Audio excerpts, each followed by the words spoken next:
Est-ce que parfois vous avez peur que vos enfants soient accros au sucre comme vous?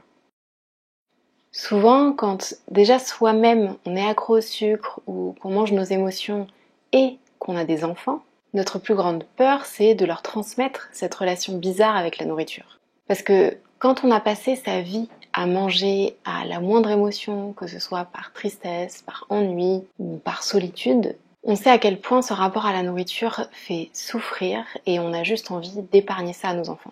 Et je vous rassure, vous êtes loin d'être la seule à avoir peur de transmettre cette mauvaise relation à vos enfants. Et c'est même la peur qui revient le plus en fait chez les mamans qu'on accompagne. Alors je suis Eliane, la première certifiée française en alimentation intuitive et je travaille avec mon amie Zoé qui est diététicienne et qui travaille notamment avec des personnes qui ont des troubles du comportement alimentaire. Ensemble, on a créé le site alimentationintuitive.com et en fait, on a voulu créer le seul endroit où vous trouverez des informations sur l'aspect émotionnel de la nourriture. Donc on aide notamment les jeunes mamans comme vous à élever leurs enfants pour qu'ils aient une relation saine avec la nourriture. Donc des futurs adultes qui mangeront en fonction de leur faim et moins en fonction de leurs émotions. Et en tout cas, vous avez raison de vous intéresser à l'alimentation de vos enfants maintenant, parce qu'en fait, c'est souvent dès le plus jeune âge qu'on développe une mauvaise relation à la nourriture, et c'est ce que je vais vous expliquer un petit peu dans cette vidéo. Alors la première chose, c'est que les études montrent que la restriction, c'est une mauvaise idée. Notre pratique, elle est basée sur la science, et de nombreuses études aux États-Unis sont faites sur les enfants et l'alimentation. Il suffit de se pencher un peu dessus et c'est ce que nous faisons donc dans notre pratique pour vous donner des conseils basés sur la science et pas sur notre propre ressenti. Peut-être que vous vous êtes déjà dit par exemple, bon, je vais arrêter d'acheter des aliments sucrés, comme ça je suis sûre que mon enfant n'en mangera pas. Si c'est le cas, on va voir ensemble 3 études justement qui montrent que cette idée qui paraît logique n'est en fait pas une si bonne idée. La première étude montre que les enfants dont la nourriture a été restreinte ont plus de chances de manger pour des raisons émotionnelles et c'est un comportement qui apparaît à partir de 7 ans. La deuxième étude montre que les restrictions chez les enfants intensifient leur attirance pour ces aliments interdits et les poussent à en consommer beaucoup dès qu'ils ont accès à ces aliments interdits. Et enfin, la troisième étude montre que les petites filles qui ont été privées dans leur alimentation enfant ont plus de chances d'être en surpoids les années d'après que les petites filles qui ont eu aucune restriction dans leur alimentation. Donc souvent on se dit qu'on va restreindre l'accès aux aliments sucrés surtout à nos enfants parce qu'on lit partout qu'ils sont mauvais pour la santé, qu'ils sont addictifs. Et d'ailleurs souvent c'est un comportement qu'on vit nous-mêmes.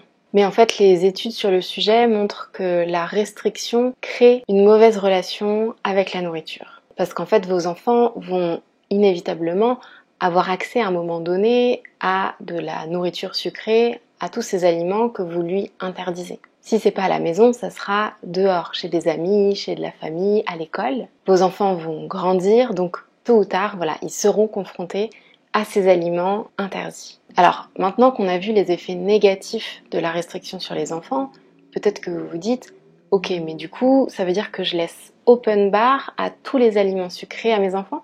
Et vous avez raison de vous poser cette question, parce que non, laisser open bar à tous les aliments sucrés à vos enfants n'est pas non plus une bonne idée pour 2 raisons. La première raison, c'est que le marketing autour des aliments gras et sucrés est très fort, que ce soit à la télé ou sur internet. Le marketing créé autour de ces aliments nous pousse à être attirés, à aimer le chocolat, le sucre. Et la deuxième raison, c'est qu'on est naturellement fait pour aimer le sucre. Quand on naît, on boit tout de suite le lait de notre maman et en fait ce lait est sucré. Et on a été créé pour être attiré justement par ce goût sucré pour vivre dès la naissance. Imaginez par exemple qu'un bébé naisse et qu'il n'aime pas le goût du sucre. Ça voudrait dire qu'il ne boirait pas le lait de sa maman et donc qu'il se laisserait mourir. En fait, naturellement, notre palais est fait pour aimer les choses sucrées. Donc en fait, de base, les aliments sucrés ne sont pas au même niveau que tous les autres aliments. Donc effectivement, si vous laissez open bar au sucre, il y a des chances pour que vos enfants mangent essentiellement du sucre et vous ne voulez pas forcément ça pour la santé de vos enfants et c'est complètement normal.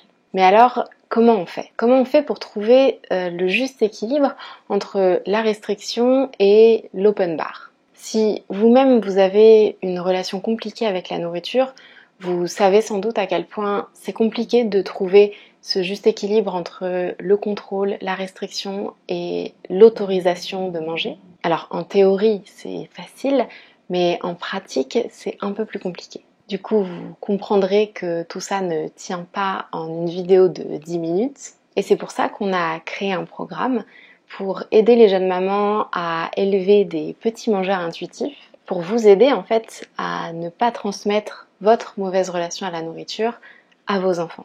Et puis par la même occasion, ça vous permettra aussi d'en apprendre un petit peu plus sur votre propre relation avec la nourriture. Donc si ce programme vous intéresse, vous trouverez toutes les informations sur notre site alimentationintuitive.com. Vous avez le lien juste en dessous de la vidéo, dans la description.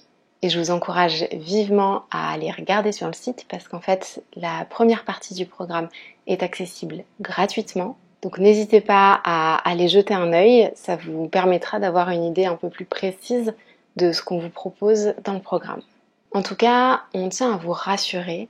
Aujourd'hui, c'est complètement normal d'être un peu perdu dans notre alimentation. On entend énormément d'informations sur la nutrition, on entend tout et son contraire. Tout le monde s'improvise un peu expert en nutrition, surtout aujourd'hui avec les réseaux sociaux. Tout le monde a un peu son avis sur la question et croit savoir ce qui est bon ou pas bon. Et pour vous aider à naviguer entre tout ça, notre équipe est formée du coup dans 2 domaines, la diététique avec Zoé, et l'alimentation intuitive, donc tout ce qui concerne un petit peu les émotions autour de la nourriture, avec moi-même. Et comme vous l'avez vu, notre pratique se base sur la science et pas juste ce qu'on a entendu sur Instagram. Donc voilà, si vous voulez éviter de transmettre votre propre relation compliquée à la nourriture à vos enfants, on a créé le programme exprès pour vous et vous pouvez le retrouver donc sur alimentationintuitive.com. Le lien est juste en dessous de la vidéo, dans la description.